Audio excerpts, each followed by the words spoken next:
8. Come on. One more.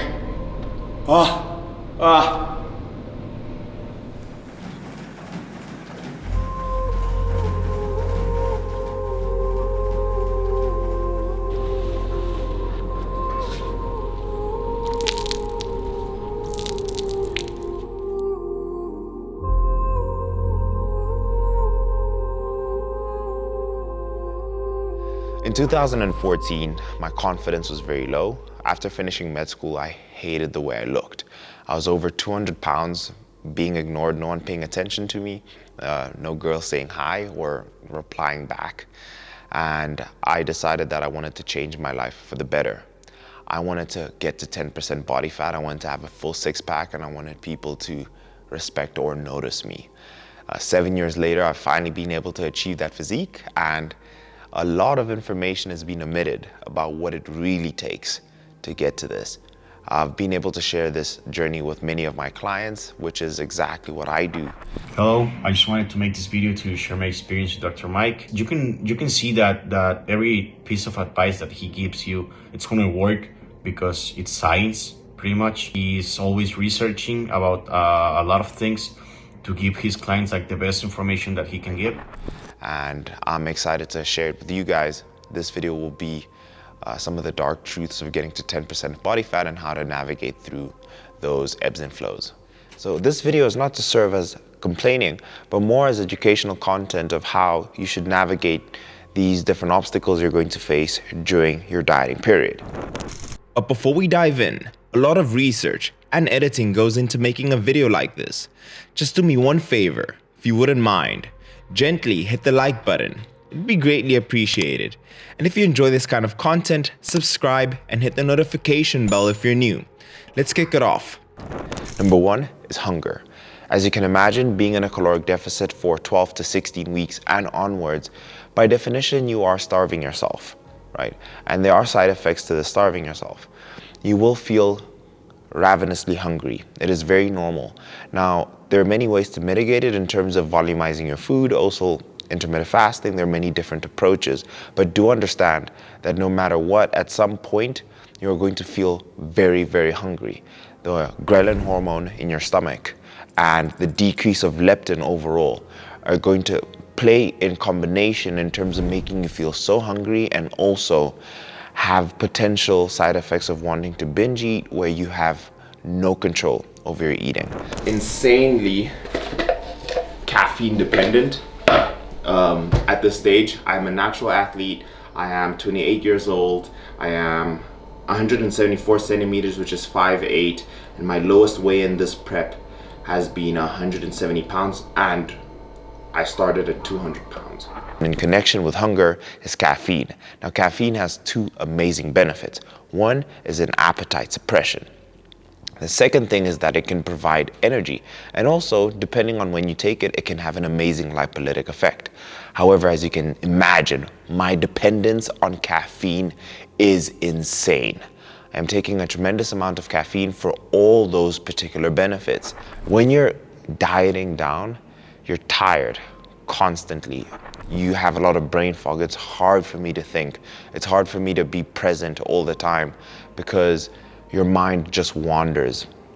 And in reality, when I was doing my competition preps through medical school, I would kind of plan it that after I finished with school that I'd really get into a deeper caloric deficit with a lot of cardio.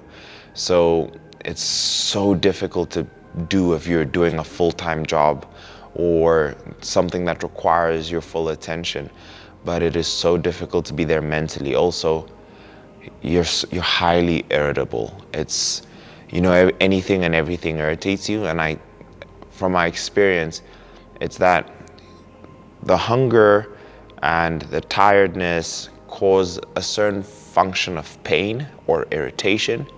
So when other people start to add on to that irritation, you start to it amplifies everything you feel. This is where I would advise you to be very conscious of what you say and what you do, because it's very easy to be an asshole in these moments. So I always check myself.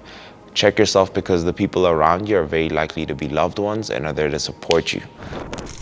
Physical aspects, cardio. At this stage, I'm doing 1 hour of cardio every single day. Sometimes when I can, 6 days a week. And this will come in the form of doing low intensity steady state cardio or high intensity interval training.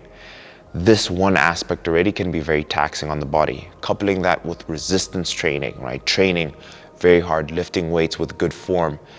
Your body after 3 months of doing that consistently will feel very, very tired. And prep, besides the cardio, you still need to give all your effort, especially being on lower food. So part of it is like a mindset in terms of like giving it your all in terms of your training sessions so you can retain muscle tissue. And from my experience, from what I've seen in the natural bodybuilding world, that's what sets you apart from first, second, and third place, is how much muscle tissue you're able to retain, because everyone comes in amazing condition. My number one recommendation is make sure you're paying attention to your sleep. This is where it's the dark horse of fat loss, it's the dark horse of recomposition. A lot of people don't pay attention to it. In my previous experiences, when I didn't pay attention to it, I had to do double the work to be able to achieve similar results. So physically you get battered. You're breaking down muscle tissue. You are utilizing fat tissue as a source of energy. There's a lot of metabolic processes happening in your body. So I would say that do try and take care of it. Make sure you're taking a multivitamin. You're hitting your macros, your micros. You're getting adequate sleep. You need to be able to be very conscious with regards to everything that you're doing to be perfect. And this is why a lot of people in reality struggle to get to single digit.